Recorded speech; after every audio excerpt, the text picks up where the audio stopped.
Hello friends, this is Russian Rides. I'm Tim Kirby, and today we're going to take a look at a cool, custom Russian off-road vehicle, the Trekol 39041. So guys, you might recognize this as an Uaz Jeep, and you'd be kind of right. Well, the thing is, what's left from the Uaz? Not much. The body, the interior, and the motor. Everything else is totally different. And obviously, the wheels are probably the most different. We have some massive low-pressure tires that you can actually custom inflate and deflate from inside the cabin, which is really cool. So you get that perfect ride.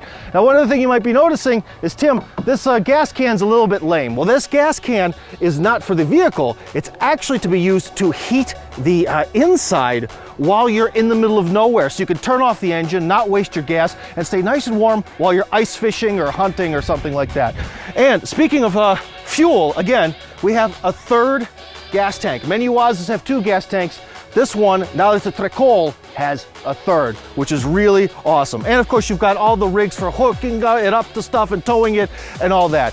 Now, we see lots of cool features, neat stuff stuck on here, but the thing is, can it perform? Let's see.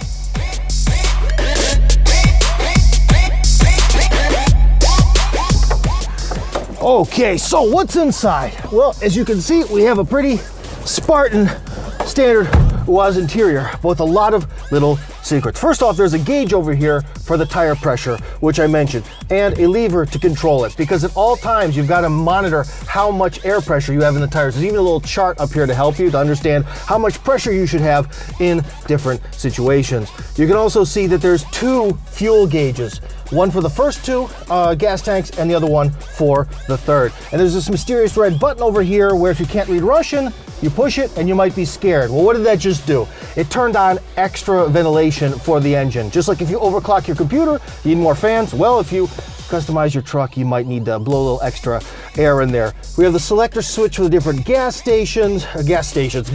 gas tanks.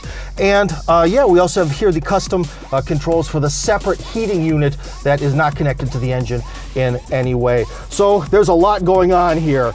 A lot of levers, a lot of buttons, but I think we can manage it. So let's see what this baby can do.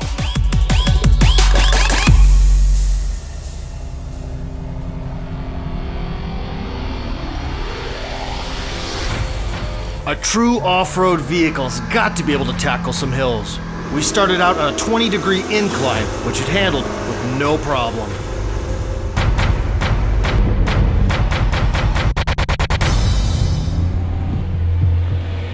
We wheeled around to slowly slip down the bigger 35-degree hill.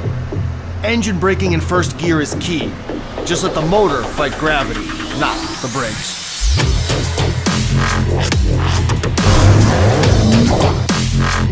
Amazingly, this monster truck-looking vehicle floats. As soon as we hit deep enough water, we popped up like a buoy out in the ocean.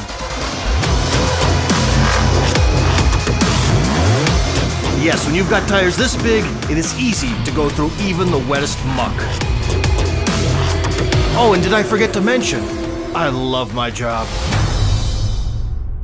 So guys, remember to like this video, subscribe to our channel, and let me know in the comments, would you buy this vehicle for the asking price of $33,000?